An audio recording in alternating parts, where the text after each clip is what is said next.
শ্রীমদ্ ভগবদ্ গীতার জ্ঞান অসাধারণ রহস্যে ভরপুর।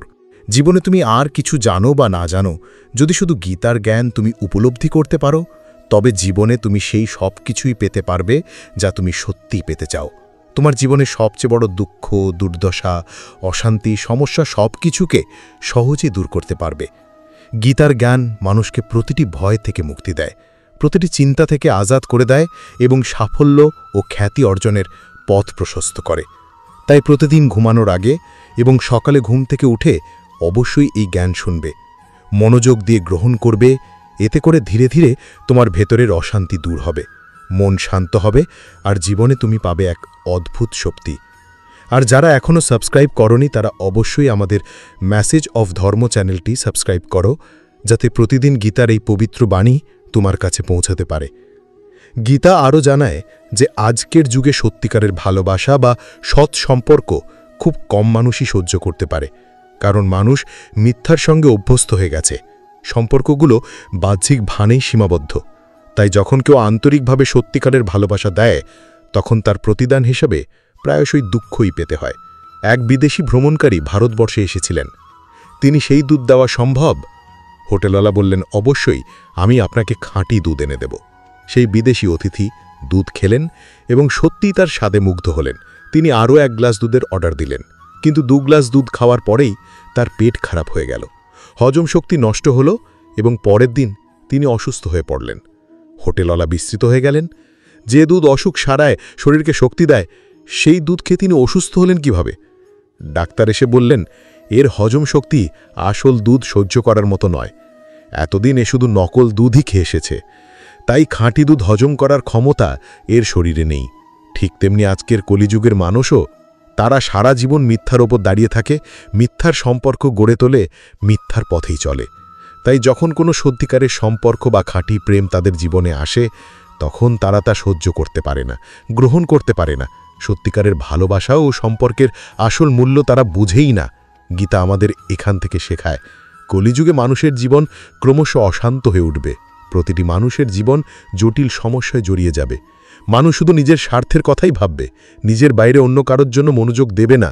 নিজের প্রয়োজন মেটানোর জন্য মানুষ একে অন্যকে প্রতারিত করতে লজ্জাবোধ করবে না, অন্যকে কষ্ট দিতে দ্বিধাবোধ করবে না। সম্পর্কগুলো টিকবে কেবল ততক্ষণ পর্যন্ত যতক্ষণ স্বার্থ আছে। স্বার্থ শেষ হয়ে গেলে সম্পর্ক শেষ হয়ে যাবে। কলিযুগে মানুষ ক্রোধী ও ঝগড়াটে হয়ে উঠবে। অতি সামান্য কারণে তারা উত্তেজিত হবে এবং সবসময় লড়াই বিবাদে জড়ানোর জন্য প্রস্তুত থাকবে।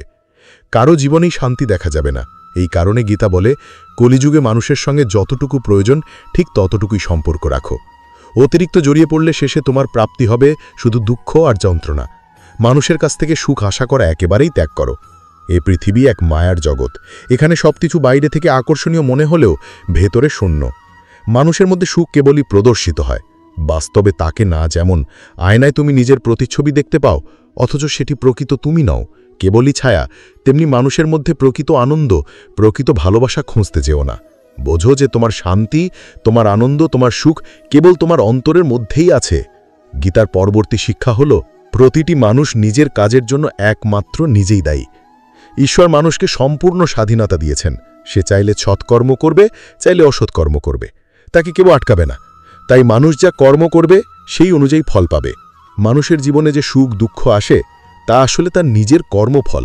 কিন্তু মানুষ প্রায় ভাগ্যকে দোষ দেয়, ঈশ্বরকে দোষ দেয় যে আমার ভাগ্যই খারাপ। শুনেছিলেন যে এখানে দেশি গরুর খাঁটি দুধ অত্যন্ত উৎকৃষ্ট ও স্বাস্থ্যকর। তাই সেই হোটেলে উঠেছিলেন, মালিককে বললেন, আমি ভারতীয় খাঁটি দুধের মহিমা অনেক শুনেছি, আমায় কি বা ঈশ্বর জানি কেন আমাকে পরীক্ষা নিচ্ছেন। প্রকৃত সত্য হল, তোমার ভাগ্য তোমার নিজের কর্মেই তৈরি হয়। তোমার কর্মই তাকে সাজায় বা ভেঙে দেয়।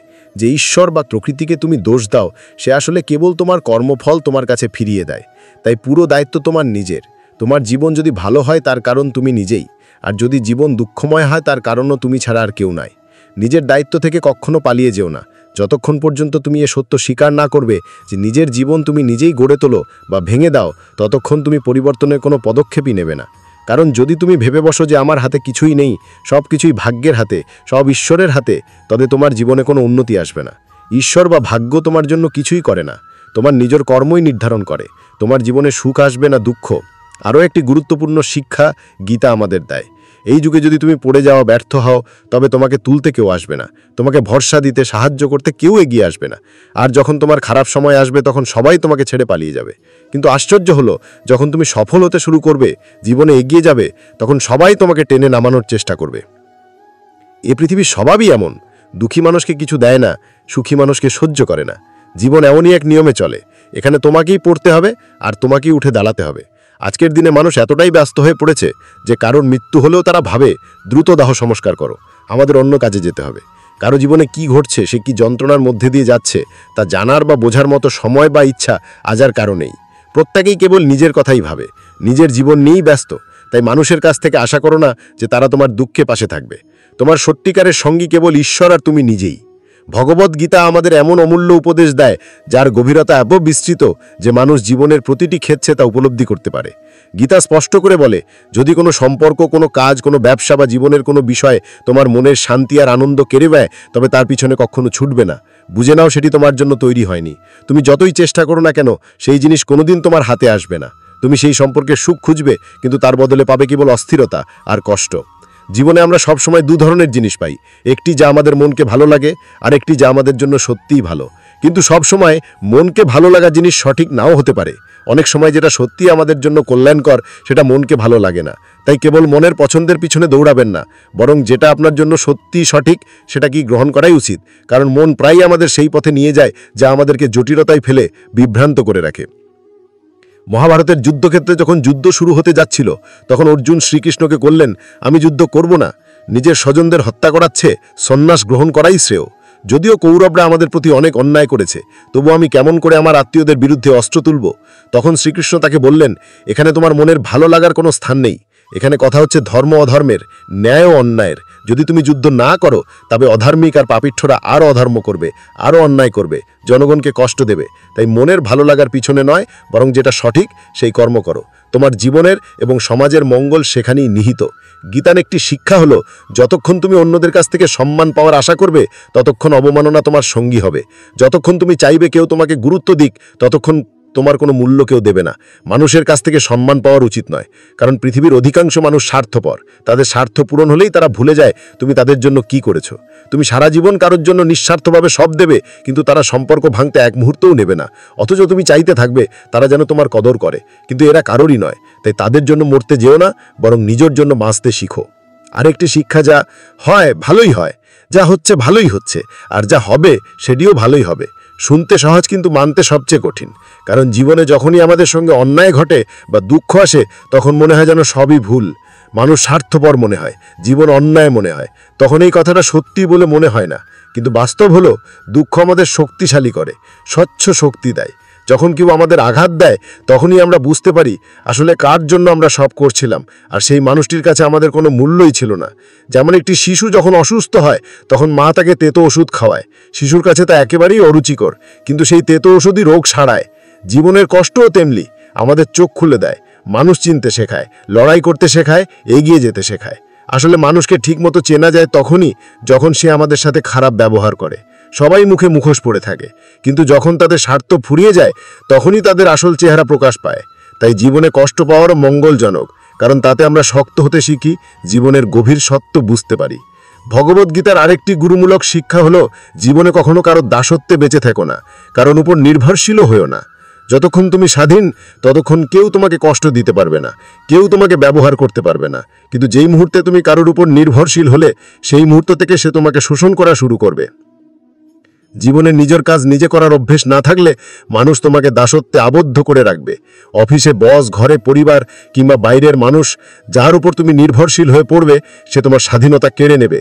নিজের প্রতিভা থাকলেও তারা তোমার পা কেটে দেবে, তোমাকে সামনে এগোতে দেবে না। কারণ দাসত্বে থাকা মৃত্যুর থেকেও ভয়ঙ্কর, কারণ তা মানুষকে জীবন্ত লাশ বানিয়ে দেয়। খেয়াল করে দেখবে জীবনে তোমার সব কষ্ট, সব দুঃখ এসেছে সেখান থেকে যেখানে তুমি কারো কাছে নির্ভরশীল ছিলে। গীতা তাই শেখায়, নিজেকে শক্ত করে তোলো, আত্মনির্ভরশীল হও, নিজের জীবন নিজের মতো করে গড়ে তোলো। তাহলেই তুমি মুক্ত, তাহলেই তুমি সত্যিকার অর্থে স্বাধীন। কিন্তু জীবনে মানুষ কেবল দেহ বা কাজের কারণে নয়, সবচেয়ে বড় নির্ভরতা তৈরি হয় মনের মধ্যে। আমাদের এই মনই বারবার কাউকে চাইতে থাকে, কেউ যেন আমাদের বুঝুক, সামলাক, পাশে থাকুক। অথচ যখন কেউ থাকে না, তখন আমরা অনেক সময় সুখী হতে পারি না। একাকিত্ব মানুষ সহজে সহ্য করতে পারে না, আর সেই দুর্বলতাই আমাদের এমন সব সম্পর্কে জড়িয়ে ফেলে যেখানে অন্যরা আমাদের মনের এই নির্ভরতার সুযোগ নেয়। আমরা ভাবি তাদের সঙ্গে সম্পর্ক রাখলে কিছুটা আনন্দ বা স্বস্তি পাবো, কিন্তু বাস্তবে তারা আমাদের চোখের জলে ভাসিয়ে দেয়, রক্তের অশ্রু ঝরায়, আমাদের জীবনকে নরক করে তোলে। একটি কথা মনে রাখতে হবে, মা বাবা ছাড়া এই পৃথিবীতে এমন কেউ জন্মায়নি যে তোমার মহতাজি বুঝে তোমাকে ব্যবহার করবে না। শ্রীমদ্ ভাগবত গীতা আমাদের সবচেয়ে গভীর শিক্ষা দেয় যে যখনই জীবনে একাকিত্ব অনুভব করো, তখন মনে রাখো তুমি পৃথিবীতে একা এসেছো, একাই যাবে। এখানে কারোর সঙ্গে আমাদের আসলেই স্থায়ী সম্পর্ক নেই। যারা মা বাবা, যারা আমাদের জন্ম দেন, একদিন তারাও এই দুনিয়া ছেড়ে চলে যান। সেক্ষেত্রে অন্যদের থেকে বড় প্রত্যাশা করাটাই বৃথা। আর যদি কোনোদিন কেউ তোমার সঙ্গ ছেড়ে চলে যায়, তাহলে দুঃখ পেও না, কারণ ঈশ্বর কখনো তোমার সঙ্গ ত্যাগ করেন না। তিনি সর্বদা তোমার সঙ্গে আছেন। গীতার শ্রীকৃষ্ণ স্বয়ং অর্জুনকে বলেছেন, মানুষ আমাকে মানুক বা না মানুক, আমি তাদের কখনো ছেড়ে যাই না, কারণ তারা সকলেই আমারই সন্তান। তাই একাকিত্বকে ভয় পেয়ে বা কষ্ট পেয়ে সময় নষ্ট করো না, বরং ভয় পাওয়া উচিত ভুল মানুষের সঙ্গ পেলে, কারণ ভুল মানুষের সঙ্গে থাকা সবসময় একাকিত্বের থেকেও ভয়ানক। আমরা প্রায়ই শুনি কিছু না থাকার চেয়ে কিছু থাকা ভালো, কিন্তু এর থেকেও বড় সত্য হলো অর্থহীন সঙ্গের চেয়ে একা থাকা অনেক ভালো।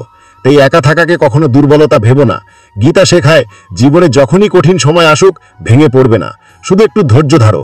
যে ব্যক্তি কঠিন সময় নিজেকে সামলে নিতে পারে সে সহজেই সব বাধা অতিক্রম করে যায়, কিন্তু যে ভয় পায় তার সমস্যাগুলো আরও বড় হয়ে দাঁড়ায়।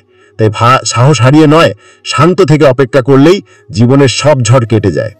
আরও একটি সত্য হলো, মানুষ আসলে অন্যের দ্বারা প্রতারিত হয়, কিন্তু প্রতারণার জন্য দুঃখিত না হয়ে সেখান থেকে শিক্ষা নিতে হবে। পৃথিবীতে মানুষ আসলে তেমন নয় যেমন আমরা ভাবি। তাই কাউকে এত বেশি আশা দিয়ে বসে থাকলে সে নিজের মনই ভাঙবে। ভালো হয় মনকে ঈশ্বরের কাছে সমর্পণ করো, কারণ যাকে ঈশ্বরকে ভালোবাসার মতো করে ভালোবাসবে তার হৃদয় কোনো মানুষ ভাঙতে পারবে না। শ্রীকৃষ্ণ অর্জুনকে বলেছেন, হে অর্জুন, তোমার মন আর বুদ্ধি আমার মধ্যে স্থাপন করো, হৃদয় আমার কাছে সমর্পণ করো, তখন দেখবে কেউ তোমার হৃদয় ভাঙতে পারবে না, কেউ তোমাকে কষ্ট দিতে পারবে না। শ্রীগীতা আরেকটি শিক্ষা দেয়, অতীতের দুঃখে ডুবে থেকো না। যদি গতদিনের ব্যর্থতা আঁকড়ে ধরে রাখো তবে আজকেও সুখী হতে পারবে না। যারা জ্ঞানী তারা গতদিনের ব্যর্থতা থেকে শিক্ষা নেয়, কিন্তু সেই দুঃখ বয়ে বেড়ায় না। অতীত যেমনই হোক, আজকের উপর তার প্রভাব পড়তে দেওয়া উচিত নয়। প্রেম কেবল তার সঙ্গেই করো যে তোমার প্রেমের যোগ্য। যে তোমার ভালোবাসার কদরই করে না তার পিছনে তোমার মনের শক্তি নষ্ট করো না। যাকে তোমার কদর নেই তার থেকে যত দূরে থাকবে ততই তোমার মঙ্গল।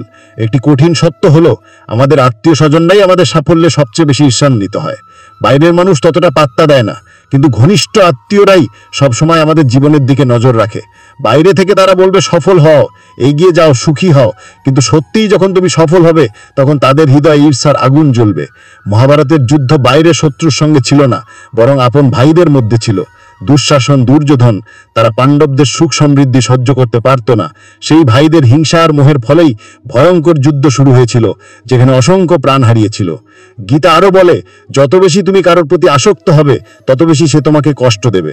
পৃথিবীতে হাজারো ঘটনার পরও আমরা করি না, কিন্তু যাকে নিজের ভাবি তার সামান্য আঘাত অসহ্য লাগে। দুনিয়ার বদল আমাদের ততটা আঘাত দেয় না, কিন্তু আপনজনের পরিবর্তন আমাদের ভেঙে চুরমার করে দেয়। মা বাবা সন্তানের জন্য কাঁদেন, প্রেমিক প্রেমের জন্য কাঁদেন। আসক্তি যত গভীর হয় কষ্টও ততই গাঢ় হয়। জীবনকে বিশেষ করে তোলে সেই আঘাত যেটি আসে এমন একজন মানুষের কাছ থেকে যার কাছ থেকে আমরা একটু প্রত্যাশা করিনি। অনেকেই বলে থাকে, আমাকে সেই মানুষই প্রতারণা করলো যার কাছ থেকে আমি কখনো এমনটা কল্পনাই করিনি। কিন্তু প্রশ্ন হলো, প্রতারণা আসলে হয় কেন? প্রতারণা হয় তখনই যখন আমরা কাউকে আমাদের জীবনে এমন জায়গা দিয়ে ফেলি যার যোগ্য সে আসলেই নয়। আমরা কাউকে এতটা বিশ্বাস করে বসি যতটা সে পাওয়ারই যোগ্য নয়। তাই এখানে ভুল কেবল তার নয়, আমাদেরও। কারণ কাউকেই এমনভাবে আঁকড়ে ধরা উচিত নয় যাতে একসময় সেই মানুষটাই আমাদের অসহ্য যন্ত্রণার কারণ হয়ে ওঠে। সত্যি কথা হলো, যাকে জীবনের সবচেয়ে আপন মনে করো শেষমেশ সেই মানুষটাই তোমাকে সবচেয়ে বেশি অশ্রু উপহার দেয়। শ্রীমদ্ ভগবদ গীতা আমাদের শেখায়, ক্রোধ খুব দ্রুতই মানুষের সর্বনাশ ঘটায়। যে মানুষ ছোট ছোট কারণে বারবার রেগে যায় সে কখনোই তার সম্পর্কগুলোর সত্যতা খুঁজে পায় না। সবাই তার কাছ থেকে ভয় পেতে শুরু করে, কখন কোন কথায় সে ফেটে পড়বে তার কোনো ঠিক থাকে না। আর যে মানুষ অতিরিক্ত রাগী তার শরীরে উচ্চ রক্তচাপ, হৃদরোগের মতো বিপজ্জনক অসুখের সম্ভাবনা বেড়ে যায়। এমন মানুষকে ধীরে ধীরে সবাই মানসিক অস্থির মনে করতে শুরু করে, কারণ রাগী মানুষের মস্তিষ্কে সুখের হরমোন খুব কম তৈরি হয়, ফলে সে বেশিরভাগ সময় দুঃখী ও মানসিক কষ্টে ডুবে থাকে। গীতা শেখায়, অতিরিক্ত কোনো অভ্যাসই ভালো নয়। তা সে নেশা হোক, জুয়া খেলা হোক, অতিরিক্ত খাওয়ার অভ্যাস হোক, কিংবা অকারণে ঘুমিয়ে সময় নষ্ট করার অভ্যাস হোক, এমনকি অতিরিক্ত মোবাইল ব্যবহার কিংবা সারাদিন টিভি দেখার নেশাও একইভাবে ক্ষতিকর। যে অভ্যাস মাত্রা ছাড়িয়ে যায় তা শেষ পর্যন্ত দুঃখই ডেকে আনে। তাই জীবনের সবকিছু করো, কিন্তু তার নিয়ন্ত্রণ যেন তোমার হাতেই থাকে।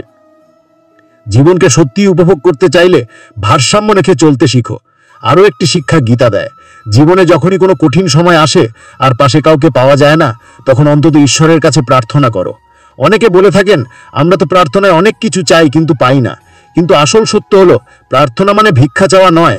প্রার্থনার প্রকৃত অর্থ হলো, হে ঈশ্বর, আমাকে শক্তি দাও যেন আমি এই কঠিন পরিস্থিতি থেকে নিজেকে উদ্ধার করতে পারি, জীবনের লড়াইতে টিকে থাকতে পারি, জয়ী হতে পারি। প্রার্থনার মানেই হলো ঈশ্বরকে ডাকো যেন তিনি তোমাকে শক্তি দেন, সঠিক পথ দেখান। গীতার সবচেয়ে বিখ্যাত শিক্ষা হলো, কর্ম করো কিন্তু ফলের চিন্তা করো না। এই বাক্যটি সবাই শোনে, কিন্তু খুব কম মানুষই এর আসল অর্থ বোঝে। এর মানে এটা নয় যে তুমি যেটা খুশি সেটাই করো আর পরে বলো যা হবে দেখা যাবে। একটি গভীর শিক্ষা হলো, আনন্দ মানুষের ভেতরেই বাস করে, অথচ মানুষ সারা জীবন সেটি বাইরে খুঁজে বেড়ায়। কখনো অন্য কারোর মধ্যে, কখনো ভবিষ্যতের আশায়, কখনো অন্যের জীবনে। সে ভেবেই চলে, অমুক জিনিস পেলে আমি সুখী হব, অমুক মানুষ পেলে আমি শান্তি পাব।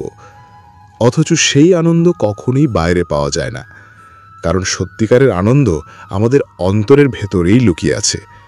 যত বয়স বাড়তে হইছ, মানুষ উপলব্ধি করে সে এক জীবনে কত মানুষের পেছনে তার মূল্যবান সময়, ভালোবাসা, গুরুত্ব নষ্ট করেছে, যাদের আসলে তার জীবনে কোনো প্রয়োজনই ছিল না, যাদের থাকা বা না থাকা সমান ছিল, যাদের থেকে কোনো প্রাপ্তিই ছিল না, অথচ আমরা অকারণেই তাদেরকে গুরুত্ব দিই।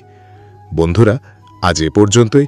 যদি ভিডিওটি ভালো লেগে থাকে তাহলে লাইক এবং শেয়ার করে দেবেন, আর কমেন্টে অবশ্যই লিখবেন জয় শ্রীকৃষ্ণ।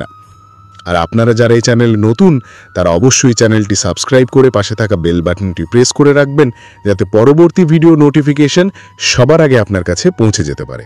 তো বন্ধুরা, পরবর্তী ভিডিওতে আবার দেখা হবে। সে পর্যন্ত সবাই খুব ভালো থাকুন, সুস্থ থাকুন। জয় শ্রীকৃষ্ণ। রাধে রাধে।